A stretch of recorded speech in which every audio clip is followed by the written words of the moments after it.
Le secteur aérien dans une zone de turbulence. Air France a présenté des comptes dans le rouge aujourd'hui. Pour s'en sortir, les grandes compagnies ont décidé de s'inspirer des compagnies low cost, les seules qui résistent à la crise. Olivier Sibylle et Yves Le Bacon nous expliquent les raisons de ce succès. 8h30 à Roissy-Charles de Gaulle. Parmi les passagers à destination de Londres ce matin, des vacanciers, mais aussi beaucoup d'hommes d'affaires, attirés par des tarifs défiant toute concurrence, à partir de 60 € l'aller-retour. Je profite tout simplement des prix qui sont vraiment intéressants, qui sont plus intéressants que l'Eurostar par exemple. Sur cette compagnie low cost, les tarifs sont en moyenne 50% moins chers. Alors le service forcément est un peu sommaire. Pas de place numérotée, des sièges plus serrés, et bien sûr ni journaux, ni boissons, ni repas offerts. À bord, tout est payant. Ici, il n'y a que l'eau du robinet qui est gratuite. Je préfère payer 200 € de moins ou 300 € de moins le voyage et me payer mon café à 2 €, 2 € et demi.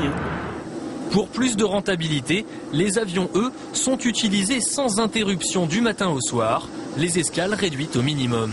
Là, on repart dans 45 minutes, mais parfois c'est plus court, on n'a que 20 minutes d'escale. Et cette traque des économies va parfois très loin. Au siège, dans la banlieue de Londres, les salariés sont installés dans un ancien hangar.